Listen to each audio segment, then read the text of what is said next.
Иә, көрерменнің сұрауы бойынша Мұса қайда, Мұса келсін деп міне көрермендер көп жазды, байқадың ба? Иә, байқадым. Сен ботаға еліктеп атсың ба, түсінбедім? 5 маусымда бота осылай сөйлешеді ғой. Ассалаумағалейкум, қалдарыңыз қалай, амансыздар ма? Көргенмен қуаныштымын. Эфирге шықпағалы өте көп болыпты, кішкене қобалжу болды кәдімгідей. Бірақ дегенменен қараш, мысалы, сенің алдындағы сарапшы қатысушы Ақерке қатысушылар тиісіп қоймады деп келмеймін деді. Тиісулері мүмкін бұларды. Енді бекерден бекер тиіспейтін шығар енді.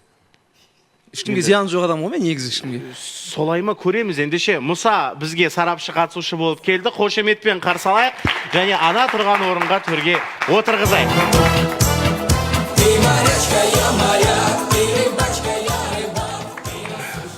Салғасқан кезде мен точкасын қойым керек, мына ер азаматты мен басындап, қазір жегізді жіберім керек деген қағиданың миларынан алып тастасаңдар, дәрежелерің өседі. Дәрежелерің өседі, жолдарың ашылады деп ойлаймын. Енді сарапшы қатысушы, иә. Негізі, иә. Сараптама. Нағыз сараптама. Шахмырза 2 күндік пікірін айтып тастады. Мұса енді әдемі сөйлеп. Қалай? 2 күндік пікірін бірден айтып тастаған сияқты деймін да. Барлығын алып.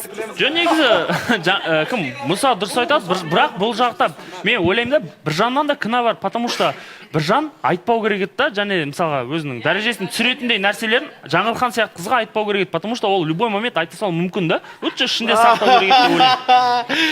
Жаңылханға қару бермей айтпай сатып тастайды дейсің ғой. Мен ешқашан да осы жерде 6 маусымның қатысушы болып сырттың әңгімесін әкелмеппін да, бұл өсек айтып.